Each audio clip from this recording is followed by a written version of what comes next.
Hi friends, good morning. ఈరోజు power of team work class నుంచి మనం టీంలో పనిచేయడం వల్ల మనకి వచ్చే బెనిఫిట్స్ ఏంటి అనేది చూద్దాం. ఫ్రెండ్స్, ఫస్ట్ మనకి వచ్చే బెనిఫిట్స్ ఏంటి అంటే టీంలోకి పని చేయడం వల్ల మనకి professional and emotional and culture వస్తుంది. ప్రొఫెషనల్ అని ఎవరిని అంటారు? ఎవరికైతే ఎక్కడికి వెళ్ళినా రెస్పెక్ట్, ఒక సన్మానం చేస్తారు. ఎక్కడికి వెళ్ళిన వాళ్ళకి మనీ, అలాగే టైం ఫ్రీడమ్, మనీ ఫ్రీడమ్, ఇలాంటి అన్ని దేంట్లో అయితే ఉంటాయో దాన్ని ప్రొఫెషనల్ అంటారు. ఇప్పుడు చాలా మంది మీరు పాలిటిక్స్ వాళ్ళని చూడొచ్చు, మూవీ ఇండస్ట్రీ వాళ్ళని చూడొచ్చు. వాళ్ళు ఎక్కడికి వెళ్ళినా, వాళ్ళు ఏం చేసినా వాళ్ళకి ఇవన్నీ వస్తుంది. రెస్పెక్ట్ వస్తుంది, మనీ వస్తుంది, టైం ఫ్రీడమ్, అలాగే ఎక్కడికి వెళ్ళినా వాళ్ళకి సన్మానం చేస్తారు కదా. సో ఇదంతా ఏంటి? మీరు మీరు ఈ గ్లేస్ లో వర్క్ చేస్తే మీకు అవన్నీ కూడా లభిస్తాయి. సో టీంలో పనిచేయడం వల్ల మీరు పొందే ఫస్ట్ బెనిఫిట్స్ ఇవి. ఓకే, నెక్స్ట్ ఎమోషనల్ అంటే మీకంటూ ఒక టీం ఉందనుకోండి. సో మీరు ఎమోషనల్ గా ఏమన్నా ఫీల్ అయినా, మీకు ఏమన్నా ప్రాబ్లమ్స్ వచ్చినా మీకు చెప్పుకునేదానికి లీడర్స్ ఉంటారు, పక్కన సీనియర్స్ ఉంటారు. వాళ్ళతోటి మీరు షేర్ చేసుకోవచ్చు. మీరు ప్రతి ప్రాబ్లమ్ ని మీరు పర్సనల్ గా తీసుకోకుండా, ఎమోషనల్ గా ఫీల్ అవ్వకుండా వాళ్ళతోటి షేర్ చేసుకోవచ్చు. మనం ఏదైనా ఒక గొప్ప పని చేస్తున్నప్పుడు ఆ పని సక్సెస్ అయినా అండ్ ఫెయిల్యూర్ అయినా, ఏది అయినా, ఒకవేళ సక్సెస్ అయితే సపోజ్ మీరు ఒక ఆర్డి, డిడి, జిడిడి అయ్యారు, మీ కళ్ళలో ఆనంద బాష్పాలు వస్తాయి. అవన్నీ కూడా మీరు షేర్ చేసుకోవచ్చు. సో ఎమోషనల్లీ మీరు స్ట్రాంగ్ గా ఉంటారు. ఎమోషనల్లీ మీరు అందరితో షేర్ చేసుకోవచ్చు. ఎప్పుడు మీకంటూ మీ చుట్టూ టీం ఉంటది. సో గ్లేజ్ లో వర్క్ చేయడం వల్ల మీరు ఎమోషనల్లీ స్ట్రాంగ్ కూడా అవుతారు. సో నెక్స్ట్ పాయింట్ ఏంటి అంటే కల్చర్. మీరు టీంలో పనిచేయడం ద్వారా మీకంటూ ఒక కల్చర్ వస్తుంది. మనం చిన్నప్పటి నుంచి ఇప్పటిదాకా ఎలా ఉన్నాం అనేది మన పేరెంట్స్ పెంచిన దాన్ని బట్టి, మనం పెరిగిన ఏరియాని బట్టి, మన చుట్టూ ఉండే పర్సన్స్ ని బట్టి మన హ్యాబిట్స్ ఎట్లా ఉంటాయి అనేది డిపెండ్ అయి ఉంటాయి. అంటే కల్చర్ ఎప్పటి నుంచో కల్చర్ వస్తుంది కాబట్టి, సపోజ్ ఇప్పుడు మనం హిందూస్ అనుకో బొట్టు పెట్టుకుంటాం, ముస్లిమ్స్ అనుకో గుర్కా వేసుకుంటాం. ఇదేంటి కల్చర్, వాళ్ళ కల్చర్ అనమాట.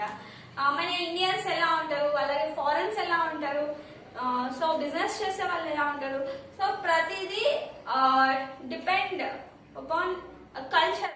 టీమ్ లోకి వచ్చిన తర్వాత మీ టీం ఏదైతే కల్చర్ లో ఉందో అది మీకు వస్తూ ఉంటుంది. మీరు టీమ్ లోకి వచ్చిన తర్వాత మీ టీం మెంబర్స్ అందరూ యాక్టివ్ గా ఎవరి పనులు వాళ్ళు చేసుకుంటూ మార్నింగ్ లేవడం, తర్వాత టైం టు టైం వర్క్ చేసుకుంటూ ఉంటే సేమ్ కల్చర్ మీకు వస్తుంది. మీ టీంలో వాళ్ళు అందరికీ మీరు రెస్పెక్ట్ ఇస్తే మీకు కూడా రెస్పెక్ట్ ఇస్తారు. మీ టీంలో అందరూ మనీ సంపాదిస్తుంటే మీరు కూడా సంపాదిస్తారు. అంటే మీ చుట్టూ ఉండే కల్చర్ మొత్తం పాజిటివ్ కల్చర్ వస్తుంది, చాలా గుడ్ కల్చర్ వస్తుంది గ్లేజ్ నుంచి. సేమ్ అంటే మీరు టీంలో ఉండడం వల్ల, గ్లేజ్ లో పనిచేయడం వల్ల ఒక గుడ్ కల్చర్ కి అలవాటు పడతారు. ఓకే ఫ్రెండ్స్, చూసారు కదా, professional and emotional and culture. మీరు టీంలో పనిచేయడం వల్ల మీకు ఈ మూడు అనేది పాసిబుల్ అవుతాయి. ఈ మూడు మీరు నేర్చుకోగలుగుతారు. నెక్స్ట్ పాయింట్ వచ్చి మనం టీంలో ఎలా ఉండాలి, ఎలా ఉండకూడదు. మనం ఎప్పుడు గ్లేజ్ లో ఉండే టీమ్ తో ఉంటాం కాబట్టి, టీమ్ తోటి వర్క్ లో ఉంటాం కాబట్టి, మనం ఆల్వేస్ టీమ్ లో ఎలా ఉండాలి? టీమ్ లో ఎప్పుడు మనం పాజిటివ్ గా ఉండాలి, పాజిటివ్ థాట్స్ స్ప్రెడ్ చేయాలి, పాజిటివ్ గా మాట్లాడాలి, పాజిటివ్ గా చూడాలి అండ్ పాజిటివ్ గా ఎప్పుడు నవ్వుతూ ఉండాలి, స్మైల్ ఫేస్ తో ఉండాలి. ప్రతి దానికి మీరు సొల్యూషన్స్ చెప్పగలగాలి.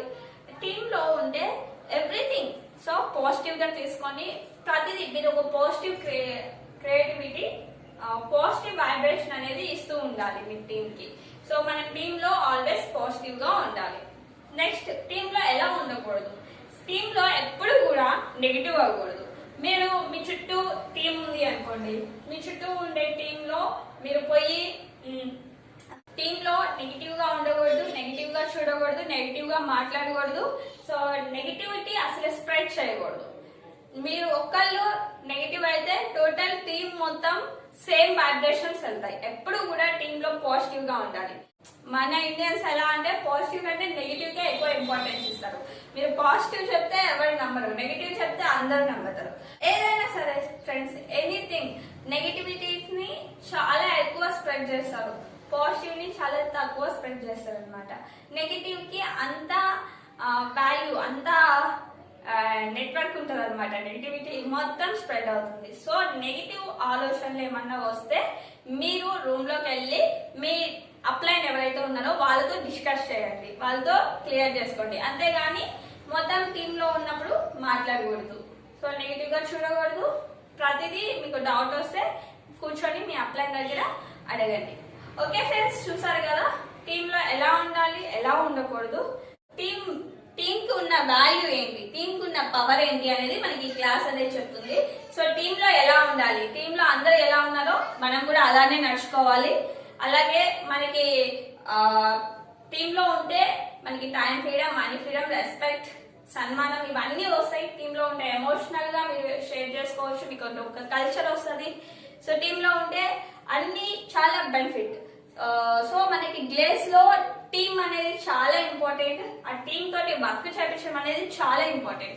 So power of team work class ని విన్న తర్వాత నెక్స్ట్ మనం టీమ్ లో ఎలా ఉండాలి, ఎప్పుడు ఆల్వేస్ పాజిటివ్ గా ఉండాలి, పాజిటివ్ వైబ్రేషన్స్ పంపిస్తూ ఉండాలి. ఓకే ఫ్రెండ్స్, చూసారు కదా పవర్ ఆఫ్ టీమ్ వర్క్.